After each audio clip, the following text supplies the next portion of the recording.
Olá, meus amores, sejam muito bem-vindos ao meu canal. Meu nome é Marina, eu sou astróloga e hoje a gente vai conversar sobre stelliums. Eu prometo a vocês que essa palavra não é um feitiço do filme Harry Potter. Quando a gente ouve aquelas palavras em latim, ou a gente pensa na Igreja Católica, obviamente, né, nas orações em latim, ou a gente pensa naqueles feitiços ali da saga Harry Potter. Então é nem uma coisa nem a outra. Hoje a gente vai conversar sobre esse fenômeno que acontece no mapa de algumas pessoas, que é um aglomerado de planetas em um signo ou em uma casa, ok? Que nós na astrologia chamamos de stellium. Cara, esse é o tipo de vídeo que vai ser muito interessante para quem realmente gosta de astrologia. Sabe aquela galera que realmente se interessa, realmente quer aprender, aquela gana, aquela sede de aprender? Era exatamente o que me fazia ser apaixonada por astrologia, quando eu topava com alguma informação que eu nunca tinha ouvido falar, ou que era alguma coisa mais complexa, que ia muito além da questão do signo, né? Aquela coisa mais simples que a gente já conhece. Eu ficava desesperada. Meu Deus, eu preciso saber mais disso. E assim, como eu tenho uma certa concentração de planetas na minha casa 10, eu sempre tive muito interesse em entender o que podia significar quando a gente vê tantos planetas em uma casa só, ou em um signo.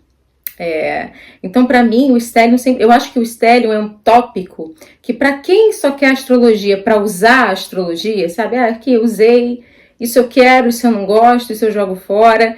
Não estou criticando, cada um utiliza essa ferramenta milenar da maneira como quiser, mas eu, como astróloga, eu tenho um carinho especial pelas pessoas que são verdadeiramente apaixonadas por astrologia.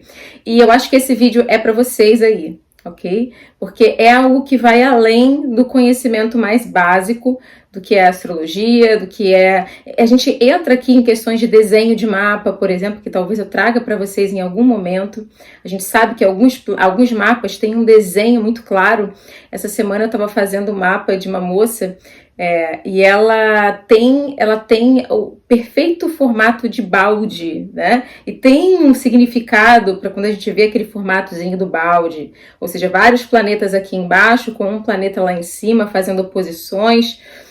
Eu vou trazer isso para vocês em algum momento. Enfim, complexidades da astrologia, né? Stellium vai um pouco além do que a gente geralmente comenta num nível mais superficial. Eu fiz algumas anotações, né? Como sempre, meu caderninho aqui, para a gente conversar. Tá? A primeira coisa que eu preciso dizer, já deixei claro, stelliums são aglomerados de planetas em um signo ou em uma casa. Quando a gente vê ali 3 planetas em uma casa, ok? Tem que ser pelo menos 3 planetas. Ai, Marina, eu tenho 2 planetas na minha casa 5. Não é um stellium. O stellium precisa de 3 ou mais planetas em uma casa para ele ser configurado como essa energia concentrada em uma casa, certo? Aqui eu vou tentar mostrar para vocês, assim, de uma maneira muito simplificada, o que essa concentração de planetas em determinadas áreas pode significar. A primeira coisa que a gente precisa observar sobre os stelliums é se eles estão acontecendo com planetas pessoais, com planetas sociais ou externos, ok? Então, por exemplo, se o teu stellium, ele acontece ali entre Sol, Vênus, Marte, todos no mesmo signo, na mesma casa. Aqui nós temos uma energia muito forte dos planetas pessoais. Esses planetas, eles falam justamente de pessoal, íntimo, identidade, ok, gente? Então, geralmente, stelliums que envolvem Sol, Vênus, Marte, Mercúrio, são stelliums que afetam a nossa personalidade, como a gente se expressa no mundo, como a gente vê a vida, ok? E a maneira como a gente incorpora esses planetas. Por quê? Porque eles falam de personalidade. Os planetas pessoais, eles sempre afetam a nossa identidade de alguma maneira. Agora, se esse stellium está acontecendo em planetas sociais ou externos, por exemplo, Júpiter, Saturno, Urano, Netuno, Plutão, aí é uma outra mensagem. Aí, geralmente, o que o stellium está mostrando é que existe uma presença do destino muito forte na vida daquela pessoa. Lembrando que algumas pessoas não acreditam em destino, eu acredito, né? Para mim, destino é o que decidiu que eu ia nascer aqui na casa em que eu nasci, com a família que eu nasci, falando português e não inglês, com a minha cor de pele, com a minha cor de olhos, com o meu jeito, o destino que me trouxe tudo isso, eu não escolhi, certo? Então, para mim, é isso que é destino. Eu não acredito em destino traçado, mas eu acredito que a gente vem de algum lugar dentro de um determinado contexto e isso é escolhido a dedo, certo? E os planetas externos, principalmente, junto com Saturno ali, um planeta social muito importante, mostram pra gente essa força dos acontecimentos externos, ok? Quando a gente tem stelliums acontecendo em planetas, com planetas externos, geralmente é como se as situações fossem jogadas, é como se nós fôssemos jogados nas situações, ok? Eles não afetam diretamente a nossa personalidade, mas o mundo ao nosso redor e as coisas que acontecem com a gente. Então, deixando muito claro que stelliums que acontecem com planetas pessoais afetam a nossa identidade, a nossa personalidade e os nossos desafios pessoais.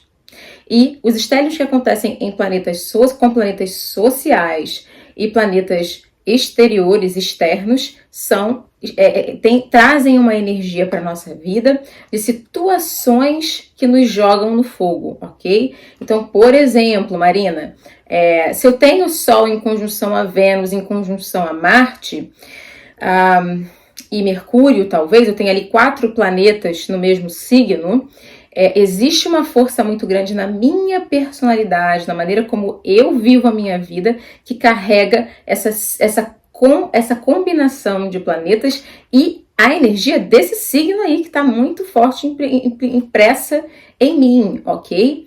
Agora, e os desafios também. Quando você tem um stellium num signo, com planetas pessoais, amigos, meus amados, você vai carregar aquele signo no melhor e no pior dele, purinho, tá? Agora, quando a gente está falando dos planetas exteriores, por exemplo, você nascer nascer órfão. Nascer órfão é uma coisa que acontece com as pessoas. Elas não pediram, elas não tiveram nenhuma atitude que levou a isso. Né? Ter a morte da sua mãe muito cedo na sua vida, a morte do seu pai muito cedo na sua vida, né? Enfim, né? Pessoas, por exemplo, que têm stelliums na casa 12, muitas vezes sofreram perdas muito cedo na vida. Perderam o pai, perderam a mãe. Se o Sol estiver na 12 junto ali, a perda do pai é bem comum da gente ver. Então, enfim, é algo que acontece a você, não é algo que você cria para você, nem necessariamente características com as quais você se identifica. Agora, é claro que se você tem planetas exteriores encontrando com planetas pessoais nesse stellium, aí a gente vai ter um encontro ali, tanto da personalidade com o destino. E aí é muito importante que essa pessoa ela entenda que as atitudes dela são diretamente ligadas ao destino que ela tem, né? É muito interessante da gente observar quando existe, por exemplo, uma conjunção de Sol, Saturno, Lua, Mercúrio, tudo no mesmo signo, ok? É muito interessante da gente observar essa pessoa, principalmente ali observando a casa. E a gente entra no segundo ponto muito importante aqui, que é a casa. Em que casas estão acontecendo esse stellium?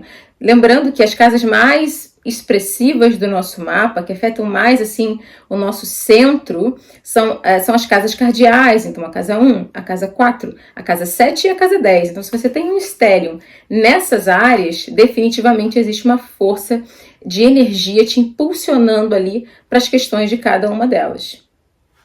Se você tem um stellium na casa 1, as questões que estão evidentes aqui são as de identidade. Ter muitos planetas na casa 1 mostra uma busca pelo eu muito grande. Quem sou eu? São aquelas pessoas que, diferente de outras, elas vivem muito conscientes de si. São aquelas que podem facilmente ir para o caminho da filosofia, mas também tem que ter cuidado para não serem narcisistas demais, por estar sempre olhando para si e não para o outro. Já se você tem um stellium na casa 7, que é a casa oposta à casa 1, Aqui a gente tem pessoas muito focadas no outro, muito interessadas no ser humano, né, muito interessadas nas relações. Historicamente, pessoas muito importantes para a psicologia, para a psicanálise, nascem com o Sol, por exemplo, na casa 7, ou com estélions na casa 7, porque tem aquele impulsionamento para o outro, né, mas também tem aquele impulso para o outro. Porém, também temos a questão de um excesso do outro na tua vida. A pessoa que tem estélio na casa 7 tem que ter cuidado para não estar sempre se preocupando demais com a opinião dos outros, com os outros, em detrimento de si mesma, certo? São pessoas que precisam aprender a se desassociar do outro, né? Ter a sua própria personalidade, sua própria vida, ter cuidado com as projeções. A casa 7 é a casa da projeção. Então é muito comum a gente ver pessoas que têm estéreo na casa 7 que projetam muito de si no outro. Então, ao invés de eu trabalhar algo conscientemente em mim, eu projeto e encontro isso em outras pessoas. A projeção é isso, né? Eu estou reprimindo uma espécie de agressividade, eu projeto e atraio pessoas agressivas para mim, mas na verdade é porque eu não estou vendo que eu tenho uma agressividade muito forte, né? Tem um caso muito interessante na psicanálise, em que uma das pacientes de Carl Jung, ela diz assim: eu não entendo por que as pessoas são tão más comigo. E aí ele olha para ela e diz: por que você é tão má com as pessoas? Então esse é o efeito da projeção ali, digamos assim, que a gente pode encontrar na casa 7.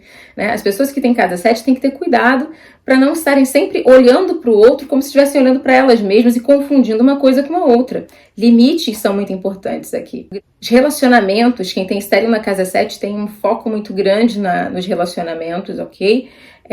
Na maneira como se relaciona com os outros, nas parcerias, são pessoas excelentes para você fazer parcerias com elas, mas traz um certo nível de conflito para aquela área. Eu vou falar isso no final do vídeo, eu estou me apressando aqui. Quando a gente tem um estéreo na casa 4, aqui entram as questões de intimidade, o passado, memória, é um apego muito grande ao passado, situações ali na infância muito importantes, que definiram muito da autoconsciência dessa pessoa. Quem eu sou está muito baseado em de onde eu venho, quem me criou. Se você tem uma boa infância, é ótimo, mas se essa pessoa que tem um estéreo na casa 4 teve uma infância difícil, ela carrega essa infância difícil para a vida inteira, ok? Ela ainda está lá na infância, ela cresce e ela continua lá impotente, né? Com a impotência da infância, digamos assim. E tem questões de intimidade muito forte, né? Para as pessoas que têm a casa 4 muito ativadas, são pessoas mais privadas, mais reservadas, têm dificuldade de se abrir e tem um foco muito no introspectivo, aquela galera muito cheia de insights, né, que fica muito calada, mas quando fala alguma coisa incrível. Já quando a gente tem um estéreo na casa 10, que é a casa oposta aqui à casa 4, né, a casa 10 está lá em cima, a casa 4 está aqui embaixo, aí tem a ver com autoridade, tem a ver com nosso reconhecimento e principalmente com a vocação. Né? A casa 10 ela é a casa da vocação. Então, se você tem muita coisa acontecendo ali, muitos planetas ali, existe uma preocupação com a vocação. Você não simplesmente acorda e vai lá fazer sua vida. Você fica pensando na questão. Né? Qual é a minha vocação? Para que eu estou aqui? O que me trouxe a este mundo? O que eu tenho que criar nesse mundo? E pessoas que têm estéreo na casa 10 exigem respeito, querem ser respeitadas, têm uma necessidade muito grande de se expressar no mundo, na expressão criativa, e serem reconhecidas por isso, ok? Não são pessoas que querem passar despercebidas, não. A galera da casa 4, às vezes tem talentos incríveis, mas quer manter para si. Já a galera que tem estéreo na casa 10 não quer não, querem ser conhecidas, querem falar sobre aquilo que sabem. Outro ponto que a gente precisa entender e saber sobre os estéreos é em que elemento ele está acontecendo, né? Então, se você tem estéreo em signos de fogo, Áries, Leão, Sagitário, existe uma proposta de ação, de movimento, de espírito. Gente, o fogo é um elemento do espírito. Vocês já viram uma pessoa de fogo? Vocês aí que conhecem os foguinhos ou que são foguinhos. Vocês já viram essas pessoas? São pessoas extremamente espirituosas, né? É muito difícil a gente encontrar uma pessoa de fogo que não tem um espírito muito forte, né? Que tem aquela vibração. Quando eu digo espírito, são pessoas muito criativas, que têm uma personalidade muito forte, que impactam quem está ao redor. Então, isso é fogo, ok? Fogo é inspiração. Então, essa é uma questão para quem tem estélio em fogo. Se você tem estélio em terra, né? Tem ali touro, virgem, capricórnio, é uma orientação, um ponto, um foco na energia material, real, dinheiro, trabalho, né? Aquilo que você cria no mundo, né? O dinheiro, o talento que se torna dinheiro. Não é simplesmente eu ter um talento, mas eu ser capaz de monetizar esse talento, né? O carro na minha garagem, eu estava falando isso para minha irmã hoje, o carro na minha garagem, ele é o teu trabalho, ele é o meu trabalho, né? Aquilo que eu compro é a parte material do meu trabalho, né? É a parte visível daquilo que vem de dentro de mim. Isso está muito ligado com a energia de terra. Também estruturas, são pessoas que têm um foco muito grande em estruturas, em organização, em método. Quando o estélio está acontecendo em signos de ar, aqui a gente entra com a mente, com o intelecto, com as ideias, as ideologias, né? Muitas vezes a gente encontra em mapas aí de ideólogos, até mesmo ditadores, desculpa aí, né, gente, mas muitos ideólogos acabaram se tornando líderes de seitas, líderes de partidos perigosíssimos ao longo da história humana. A gente vai encontrar muitas vezes ali uma combinação, às vezes de terra, mas também de ar, porque o ar está muito ligado com as ideias. Né? A ideia é mais importante do que a realidade, do que a prática daquela ideia. Né?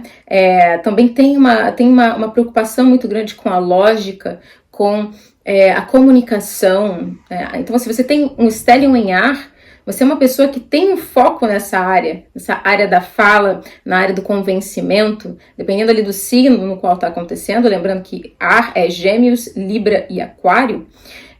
Definitivamente existe uma potência maior na parte mental, ok? No pensamento. E se você tem estélio em signos de água, aí aqui é as emoções, né? É o intuitivo, é a sensibilidade, é a conexão emocional com as outras pessoas, é os relacionamentos, é o mundo interior, é a intensidade muito grande, ok? São pessoas que têm um mundo interno muito... Se você olhar assim para uma pessoa que tem estélio em água, ela talvez não parece ter aquele mundo interno tão incrível, tão potente, tão intenso, ok? São as pessoas... Quem tem estélio em água é geralmente aquela galera que vem com o sentimento, que vem com o choro, que vem também com a receptividade, que vem com o abraço, que vem recebendo as outras pessoas, que é quente. A gente fecha o vídeo com aquela questão dos conflitos que o estélio... Gente, a minha câmera tá meio torta, agora que eu reparei. Mas eu já gravei o vídeo inteiro, então vamos lá. Pensa nos estélios, geralmente o que vem à nossa mente eu tenho um estélio na casa 10, eu com certeza vou ser muito bem sucedida. Com certeza eu vou arrasar, eu vou ser famosa. Necessariamente não é assim que funciona. Por quê? Porque os estélios causam uma grande tensão na área onde eles aparecem. Se você não tiver planeta nenhum em uma casa, é capaz de ela ir super bem sozinha. Vocês vivem me perguntando, Marina, não tenho nada, não tem planeta nenhum na casa 10. Quando você não tem planeta nenhum em uma casa, existe um signo ali. Ele está sendo regido por um planeta através daquele signo. Então, tá tudo ok, tá tudo bem, tá tudo funcionando. Uma pessoa que tem Capricórnio na casa 10 e Saturno regendo, ela pode ali tranquilamente ter uma carreira, ser famosa, ser artista, tá tudo bem. Se você tem um conglomerado de planetas ali, bom, aí existe uma vocação. Existe um foco, existe algo que tem que ser trabalhado. E quanto mais planetas, mais informação. Então, uma coisa que eu sempre observei em quem tem muitos planetas em uma casa é uma espécie de confusão em relação àquela área. Se você tem um estélio na casa 1, não sei quem sou, tenho uma dificuldade de saber quem eu sou. Tenho um estélio na casa 7, tenho dificuldade de me relacionar. Se tenho um estélio na casa 10, eu não sei que carreira seguir. Eu não sei para onde eu vou. Eu tenho talentos, eu tenho muitos talentos, mas eu não sei o que fazer com eles. Então você pode, dependendo ali dos planetas que estão aspectando, você pode ter uma pessoa muito frustrada se ela não souber lidar com essa energia. Porém, é claro que um stellium mostra um poder enorme de usar essa energia a seu favor. Usar esse foco, essa preocupação que aquela área cria, aquele excesso naquela área específica, para você ser bem-sucedido naquela área. Então, é claro que só a astróloga olhando o seu mapa, o astrólogo olhando o seu mapa vai poder dizer, ele vai olhar o mapa inteiro, né? Você não é só aquele stellium, o que está acontecendo. Mas só você aí olhando o seu mapa, você já tem como saber alguma coisa por todas essas informações que eu dei nesse vídeo. Ok, meus amores? Eu espero que eu tenha conseguido sanar aí as dúvidas e as curiosidades de vocês apaixonados pela astrologia como eu, em relação ao stellium. Um beijo, a gente se vê no próximo vídeo.